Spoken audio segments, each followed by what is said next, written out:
Maybe don't know. This time, vexation time to build. This time to build. This time to build. This time to build. This time to build. This time to build. This time power. This time to build power. This time to build power. This time to build power.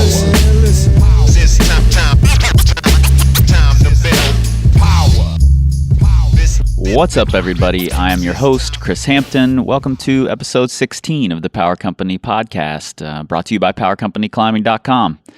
I'm going to jump into this thing pretty quick here today, but before I do, I wanted to do a couple of things. Number one, let you guys know that we've got a few openings in our pre-written mobile app plans.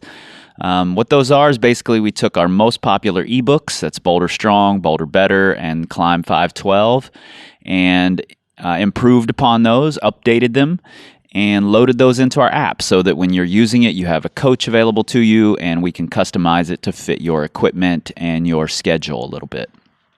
So if you're interested, check out PowerCompanyClimbing.com, click on the Train With Us link, and you'll find it there.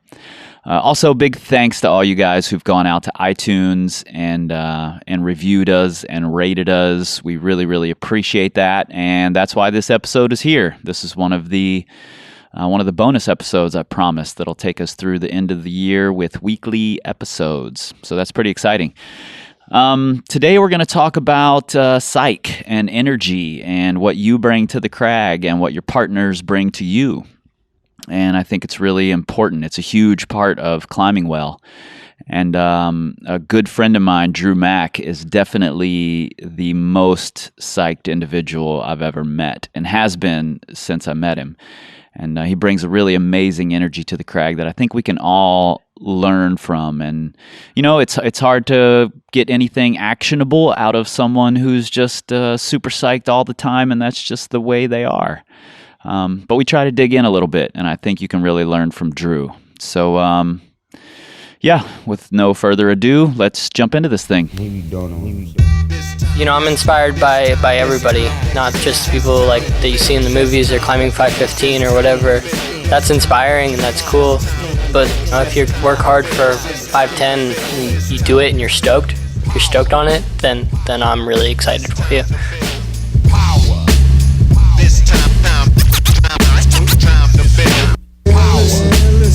This time to build power. I don't think you did right. Really? That's pretty cool. Are we going? We've been recording. Okay, cool. So we're in a room with several people here. So if you hear crazy laughter, it's probably my fiance or Johnny Lightning. It's got to be Johnny Lightning, actually. We're also in our friend Lee's cabin. So shout out to Lee Smith for letting us use his cabin. He's been one of the earliest supporters of the Power Company. So I'm stoked to be able to hang out in your cabin and record podcasts with none other than the infamous Dru Mack. Yo. Stoked to be here. So I haven't even told you what we're going to talk about because that's how I like to roll. But what I want to talk to you about is the fact that, you know, a big part of a climber's success is not only their own psyche, like how excited they are to be there, but also their partners. Yeah. You know, you have to have good partners. You have to have stoked partners. And if there's anybody on earth more stoked than you, I've never met them. Well, yeah, maybe. Yeah. I'd like to meet them. Well, I remember when you were like just starting to get into the climbing community. Yeah. You used to send me these messages on Facebook.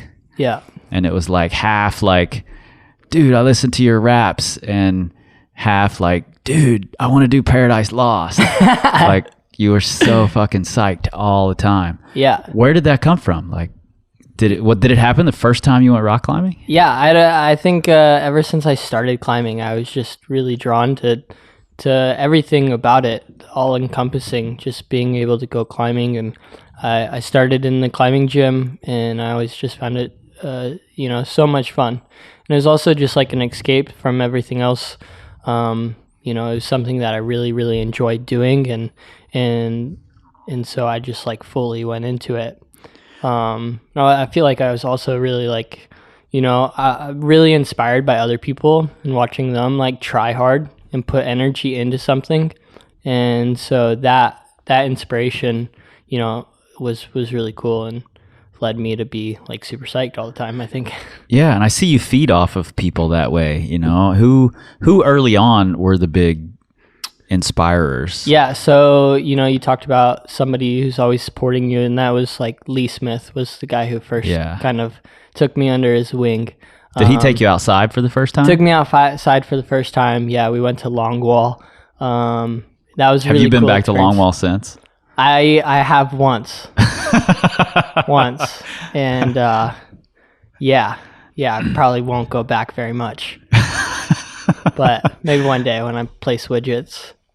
Yeah, it was cool. I actually have a really funny story about the first time I ever went out climbing with Lee. We were driving, and if you know the River Gorge, you turn off the Mountain Parkway and you pass the Shell station. By the Shell station, there's a big road cut, and Lee had me convinced that was the famous roadside crag. And this is just, like road cut. Like, and you were probably still like, oh, I'm so psyched. Dude, like he tells that story to everybody because I was just amped. I was like, can we please like go there someday? Like, I want to climb on it all. Oh, I love it. And good job, Lee. yeah, that's pretty epic for sure. So who other than Lee, like did you see pro climbers? Like, were you looking at magazines or watching videos? I always watch videos like every day. After school, I'd come home and I remember Dosage 5 was the first movie. Which one was Dosage 5? Dosage 5 has like Dave Graham and quote those guys. some of it for me? Yes, I can. I don't know if you want me to. I just ate a banana in hopes it gives me more solidity. Shout out to Dave Graham. Definitely. Oh, I love it. Classic. I mean, I watch Dave that Graham, movie the like, wizard. all the time. That has some really cool stuff in it. Chris Sharma and all those guys climbing in Spain. Yeah, kind of like that crew who was coming up right then. Yeah, it's incredible. And they're all just so stoked, so psyched. Yeah, for sure. So Lee brings you out, he shows you a road cut, like that's where we're going to climb, and you're stoked to go. You're like running up there ready to belay already. Yeah. What was the first time you realized, like, while climbing outside, that you wanted to climb hard? I don't know. I think like the whole time, all the time. Ever since I started, I knew I wanted to like push myself and keep growing as a climber. I think, I just slowly like built my base. I just wanted to climb on everything, and I wanted to climb on all grades and all levels. And so I just kind of slowly started climbing on everything. And then I wanted to try harder. I wanted to do harder routes. And so I just kind of kept slowly building my way up, and I felt like I had to do a couple of the grades before I would jump into the next one. And I just always like, I had a lot of time to climb. I was here in the Red River Gorge a lot. So I just kind of like climbed a lot of routes. Yeah, and I think it's cool that you stopped and built that base up, because I know how stoked you were to begin with. Yeah. And you were like already looking toward Paradise Lost, like you were so enamored with that climb. And I don't think at the time you had done 512. I sort of remember when you did your first 12, I remember hearing about it. Yeah. And you were sending me these messages about Paradise Lost, and I'm like, who the fuck is this kid? Like, what the hell is he talking about? Yeah, that was definitely one where like, I think I went out there with some friends in the Purgatory, the crag, the Purgatory has just such an aesthetic feel to it. You walk through that little like tunnel and you come around the corner and there's just, that like incredible wall. Yeah, that crag is like Kenny's masterpiece. Incredible. And it just, it's beautiful. And I knew like seeing it that I had to climb on that wall. And then when, I think I was there with some friends and way out of my pay grade, but I got on the bottom of Paradise Lost just to kind of like top rope boulder around, and I just found like the holds and the movement to be incredible. And I hadn't climbed on anything where you have like a forced movement and you're like, there's not as many options. Right. Like as the climbs get harder, I think you have less options. Yeah, and the moves get cooler, frankly, as the climbs get harder.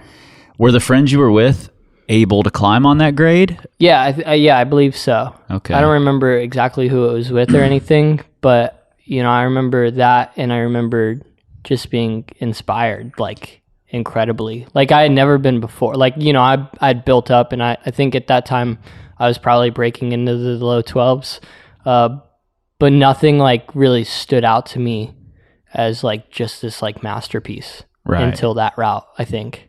Yeah. It's definitely kind of the iconic line on that wall. Yeah. You come around the corner and it's right there. You can't help but stare at it. I think it's cool that you went there with friends who were stronger than you, and rather than just like cower in their shadows, like, oh, these guys are stronger, I can't try what they're trying, you stepped up and tried it anyway. Yeah. What was it that made you do that? Was it just that the line was cool, or was there any ego involved? What do you think it was? No, I mean, I think I was like 13 or whatever, so I just wanted to climb on the cool route. 13-year-olds got some egos, dude. For sure, no doubt. And I'm sure I had one, and I'm sure I was, and you still do for sure.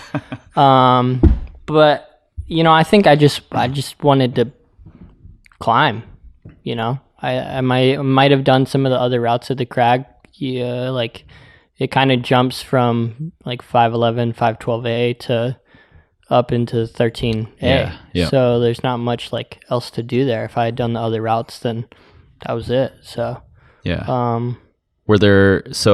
Now you're at this point where you're climbing 512. You're looking toward these iconic 13s in the red, and 13B is kind of the grade here. Like, classics. There are so many amazing 13Bs in the red. Yep.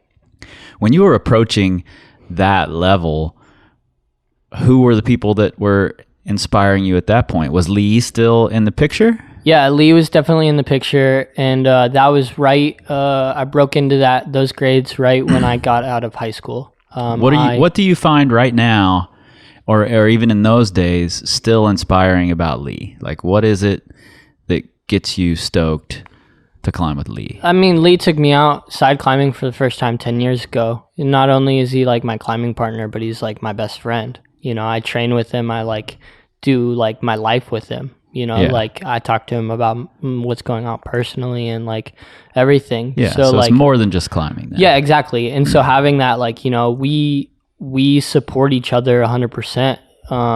I can't complete my goals without him, and he can't complete his without me in a way. Like people have like compared us to like a married couple. There's like sacrifices that we make for each other, but we do that because we love each other and we want to see each other succeed.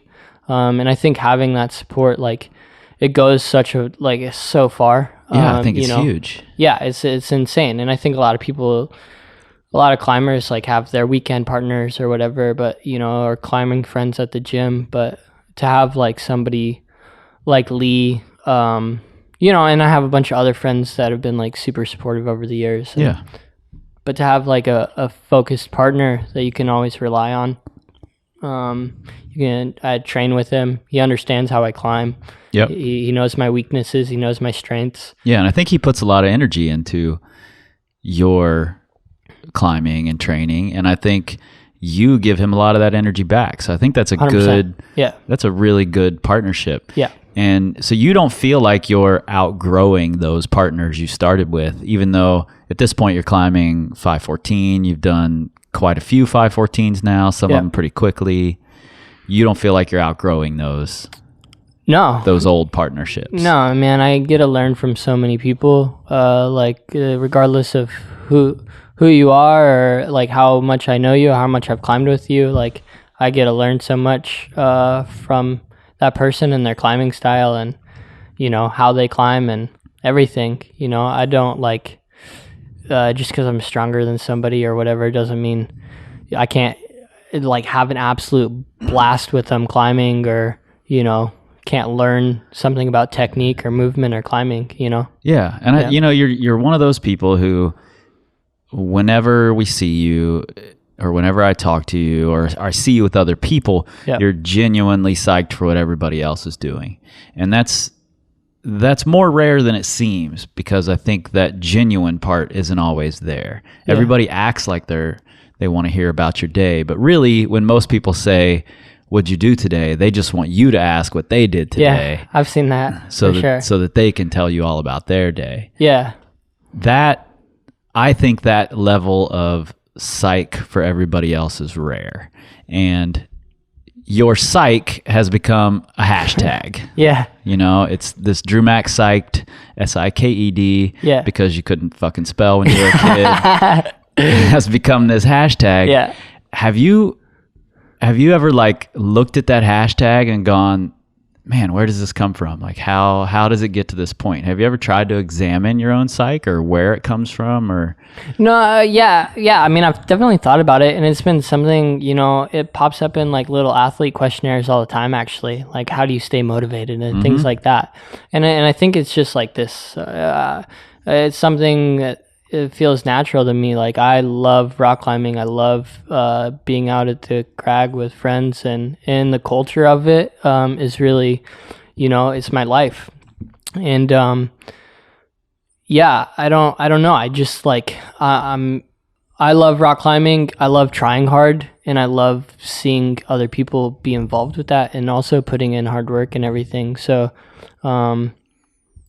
that's what inspires me, is other people like working hard, and regardless of like whether I'm inspired by everybody, not just people like that you see in the movies or climbing 515 or whatever. Yeah, that's inspiring and that's cool. But if you work hard for 510 and you do it and you're stoked, if you're stoked on it, then I'm really excited for you, for sure. Yeah, and I believe it when you say that. That's the fucked up thing, because I don't believe most people when they say that. But so I know you've had some battles with routes. I know you've had less than psyched moments. Yeah, for sure. How long does that last? Like, does it become a real mental battle for you? Have you had any of that happen where you're just not psyched to go rock climbing? Or do you wake up every day like, no, for hooray, sure. I go climb today? No, man, I'm not like, I think especially in an age of like social media, of like Instagram and Facebook, where it's so easy to just talk about like the awesomeness and what's great is going on. Yep, and that can fuck with you if you just see everybody else's "my life is amazing" posts. Yeah. I mean, but in all, that's only like half the story, and I think I don't wake up every day like stoked out of my mind. There's some days I'm like tired and my body hurts or whatever.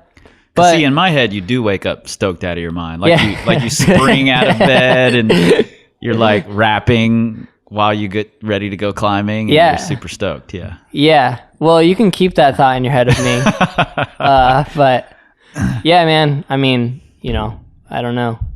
I'm not always stoked, but when I'm able to do what I love, and regardless of like if I feel good or feel bad, like I'm going to be excited. And it's always like an opportunity to like, I think learn from whatever. Even if you're having a bad day and you're not stoked. Anything in particular come to mind as far as a battle you've had that became a mental thing? Yeah, for sure. Southern Smoke, of course, like my longest and hardest like battle. And Southern Smoke's a 14C, is that right? Yeah. B, C, the grades, C, something like that? Yeah, sure. Yeah, it's 14 the hardest something. rock climb I've ever done, for sure. And how many seasons did you work on it? I tried it for... I did it at the beginning of the third season. Okay. I spent 2 full seasons trying it. Yep. Spring and fall. And then came back in the next spring and did it pretty quick. Okay. Another one that would come to mind would be like Omaha Beach, which was my first 14A. Yep. I remember watching you kind of battle on that one. Yeah. In fact, I kind of know a little of the story of that one. Why don't we talk about that one a little bit? Yeah, cool. So tell us, I know there was a moment that sort of mind fucked you. with Omaha in that you got really high and then you progressively got lower.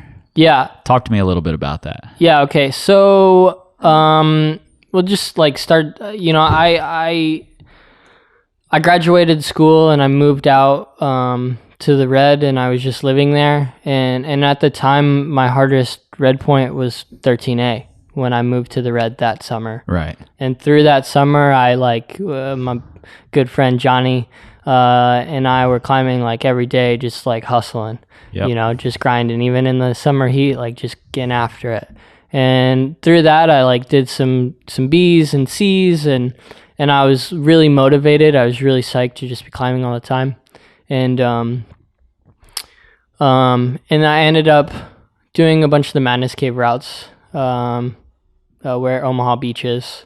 And so I decided to skip the 13D grade, and just start going for Omaha Beach. Stay in the same style. Same psych you had looking at Paradise. Yeah.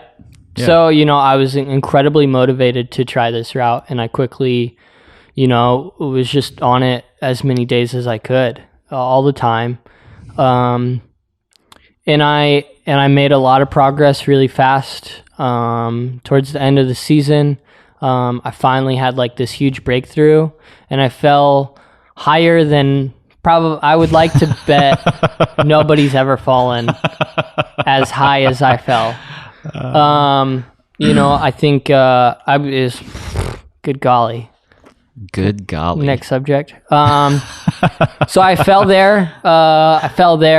And it's taking like a 60-footer. It's a winger, top of a 130-foot route. Like you put so much energy and focus for 130 feet, and then you fall. Yeah. And that's hard. But I was like still stoked. I wanted to climb on the route still. Yeah. I kind of it gave you a little taste, man. You got to go back for sure, that. Most definitely. And I kind of had this bad, I had a bad decline.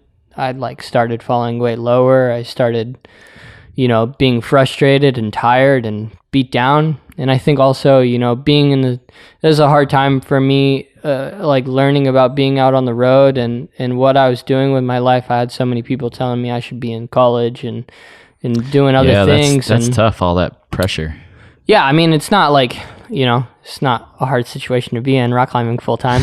But, there's a lot of like, self-doubt about what you're doing and whether totally. Is this the right direction my life should be in? And should I be doing other things? Should I be doing the normal thing? Like I have so many friends who are now in school, and, I'm getting all these, I see all these things on media that this person's going to this school and this person's going to this school, and I'm just kind of I'm confused about where I'm at with my life, and so I think that failing on the route, you just punted off Omaha Beach. I've punted as hard as you can. At this point I'm like, man, I should have played in the NFL. Like it should have played in the NFL. Golden foot. Would have made a lot more money. I had a heavy decline on the route, kind of turned things around, and then I fell there again. Oh man. Devastated. Yeah, who would have thought? Twice. The season closed down, it got really cold, but then I came back in the spring and just a totally new mindset. I had an opportunity to go to Brazil for 2 weeks with my pops, and I didn't get to climb there. It was just for this kind of missionary like work kind of stuff that my dad does, and just seeing different cultures and being part of a different kind of scene, and it was really mind expanding to me. I felt, like I'd learned so much from the people there, and that's even like hard to explain. Like I don't know, I can't like pinpoint what I learned or anything, but just like this just different experience. Yeah, I think if you've seen different things, you start to look at your own life a little differently. Yeah. Came back and did the route really quick. So that was really cool. So in that off season, when you were in Brazil, were there moments where you were just like, I don't know if I'm getting back on that route? Like, did it ever occur to you to not go back? No. It didn't. I don't think so. I mean, I'm sure at the time, like I was like, oh man, like maybe I'm good on that. Maybe, maybe I'll come back in a couple of seasons and try it again. Yeah. When I'm stronger. Because I fell off the last move of Transworld. You might have been there that day. I don't remember. Yeah. I fell off the last I was cheering move. for a while, and then I you were walked just away. like, I think. Fuck it. He's not gonna fuck it up. Yeah, but now. it was wet, right? Yeah, it was wet at the top. Maybe I wasn't. Battled through the wetness. Wow. Fell off the last move, but It's a shame that's on Facebook because there's video of that, right? I know there is. Yeah, you got to relive that. That's a bummer. Actually, that was cooler than sending it. Really? Yeah, that day was cool because there were so many people cheering and everybody was stoked. And, and I battled. Like, I gave it everything I had. I had that experience on Southern Smoke. Really? This past spring, for sure. And I remember telling you about it because we had a long conversation about, your Trans World battle of how, like, it was almost more gratifying when you fell off the top. And I had that, I fell off the last move of Southern Smoke, something I had worked for a year of trying. And everything, I had to work so hard to get up to there, and everything just felt right. I worked really hard to get there. Yeah. But I felt like calm and relaxed and like stoked, and I like was focused, and but at the same time I was very present. Like I could hear like the birds, as like cliche as that sounds. Right. It was like this very like surreal feeling of like climbing this route, and like every move I did I was like, wow. What you don't know is that wasn't cool. a bird. That was Lee down there, cool move. Screaming his head off that you were about to do it. Yeah. And then you fell. And then I fell off the last move. Yeah. On that route, did that mind fuck you again? Like, that was definitely hard. Yeah, definitely. Like, I think anytime that was like a big breakthrough, I think, for me. And at that point, like, you can do the route. You're like, I should have done it that try. And I think, for me, I'll get upset or whatever and frustrated that I fell off the last move. But, then it's like, then the nerves really kick in for me. Right. Like I deal better with frustrations than I do with nerves, because now that I know I can do the route, I get really nervous. Yeah, you get jittery. And do you have like false starts on the routes? Do you just get on and like, I don't feel right, I need to come down? No, or can you turn it off once you start climbing? Yeah, I can normally turn it. I mean, like, even if I don't feel good, or if I don't like, I feel like my head's maybe not in the right space, like I try. Yeah. And as long as like, I'm like healthy and stuff like that, I don't think you want to try when your body's not in it. But if your head's not in it, like I think, some of those times where your expectations are low, and you're just like rock climbing again, you're just like rock climbing because you love it and you want to try hard. Those are the times where like, even if I'm tired or like third try or whatever, like I pull it out somehow and do really well. I may not do the route.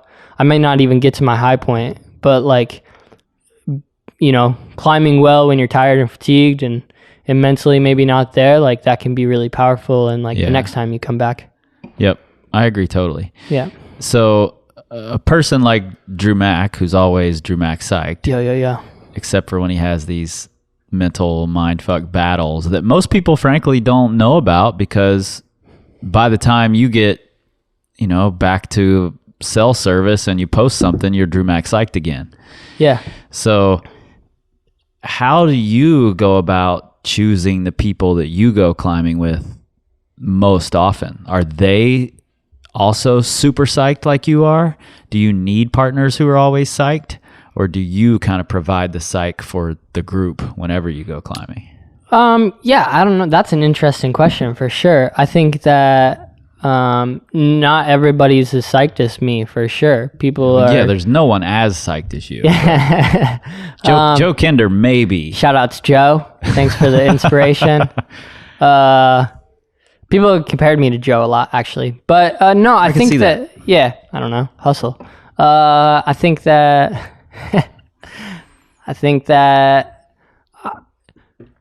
I want to climb with people who are genuine and who are psyched on like trying. You don't have to be psyched on like, like fully like just super out there with it. Like I think I'm like kind of a loud psych. I think that as long as you're just not bringing negative energy to the crag. Yep. Like you don't have to be the most psyched person there, but like if you're not complaining about being outside in one of the best climbing areas in the world and, good weather and great people, if you're complaining about that, then like I'd rather climb with other people. Yeah. Have you had, and we don't have to name names here because you know who you are. Chris Hampton. But That's a joke. have you had partners who bring that negative energy? I wouldn't say like partners. I would say that there's definitely like people out there that I've like been at the crag with, or maybe I've gone climbing with. I think partners is like a very high, like, okay. I have a high standard of like, Yep. I want to, I may go climb with somebody and like hang out with them or go to the crag with them, but there are like few people that I would fully call like a climbing partner. Yep. I respect that for that's sure. That's a like, yeah. Then let me rephrase. Have you climbed with people who brought negative energy Yeah, for sure. to your climbing? Yeah, what for happened sure. to those people? You just don't climb with them anymore. No, I mean, I'm cool to be at the crag with them and hang out with them or whatever. And a lot of them are like really cool people. Yeah, sure. But everybody has their own pursuit in climbing. Everybody has their own like, level of psych, and everybody deals with different things differently. People deal with frustrations and failure differently. And so I'm never going to like judge somebody based on how they're acting at the crag, or whether or not psyched or whatever. I totally judge. Yeah, I know you do. But yeah, I don't know. Yeah, I just cut people off if they suck. Like if their energy sucks, I just cut them off. You told me something a long time ago. Shout out to Chris Hampton, who I'm talking to right now, who drove me to Detroit for my 20th birthday to see Nas perform all of Illmatic. One of the greatest experiences of my life. And on that drive, you told me that people have to earn your respect. You don't just give it to them. Yep. And I think that I'm more of the opposite, where everybody just, you have my like trust, and you have my like people started my goodwill or whatever until you screw it up, and then I kind of like am more like just kind of distance myself a little bit. Yeah. Well, that's why most people think I'm an asshole, and most people think you're just Dru Mack Siked. You're a fucking hashtag. So yeah, dude, I think it's pretty cool that you bring that level of energy to the crag. Thanks. Like anytime I walk up to the crag and you're there, I know it's going to be, even if I climb like shit that day, it's still going to be a good time. Yeah. There's going to be great energy at the crag. Yeah. And Annalisa loves to see you at the crag. Everybody does. I mean, it's just it's a thing here. Well, thank Half you. the people in the red right now are here because Dru Mack is. Well, that's not true. I think it would be for the rock climbing. But I think that, like I'm in an incredible opportunity. I have an incredible opportunity to rock climb a whole lot and to be part of this incredible community. And that's something that I'm really fortunate to have. And I feel like, I want to share that with people. I want to inspire people that may not get to like climb as much as me. I think I'm in a position where like people are watching as well. I think pro rock climbers, people who are sponsored athletes, like they're held to, a bit of a higher standard. We should be held to a higher standard, especially as the growth of like climbing comes. As more people come, I think sponsored climbers and athletes who are in that position like have to like kind of step up too. Yeah, and you've been, you've been traveling a fair amount. Yeah. And you're headed to Spain soon. You're going to be over there for a while. Yeah. And you're spreading the Dru Mack psych, which I think is thanks extra cool, because this community needs more of that, frankly. Yeah. There's only a handful of dudes who are always super high, super good energy. Yeah. I mean, there's a lot of people who are super high. There are a lot of people here who are super high. That's a fact. Super high energy. It matters where you put the comma in that sentence. It's true. Yeah. But yeah, so, I appreciate you sitting down and inviting us over to Lee's cabin. Yeah, for sure. To talk, because, I just appreciate your energy, and I think people need to, or could learn from that. They don't need to. They could be dicks. Well, to each their own. Yeah. Yeah, for sure. Yeah. So thanks for sitting down with me, Dru. Awesome. Thank you so much for having me. I really appreciate it. Yeah, man. And if you guys out there listening want to follow the Dru Mack Psych Where can they find you at? Check out my Instagram. It's DRUMACK5, Dru Mack 5. Dru Mack 5. I post a lot of photos and stuff like that. Psych. S-I-K-E. Lots of psych. Yeah, for sure. Motivation. All right, man. Thanks. Word, thanks. Guys, that was a freebie. That's the first of the free ones that you guys get, the bonus episodes for going to iTunes and rating and reviewing us. If you haven't done that, go do it now. And this is not it's not a light one. Let's be clear about that. Dru Mack brings amazing energy to the crag every single time he's there. And he's lifted me up on more than one occasion. And if you've climbed around him, you've felt the same thing. So go follow Dru and, be a good partner. Take some of what Dru said and apply that to your own climbing. We could all use a little more of that, especially today. So thank you guys for listening. You can find us at powercompanyclimbing.com. You can find us on the Facebooks. You can find us on the Instagrams. But the Twitters, you won't find us there. We don't tweet. We scream like eagles. This time, fixation's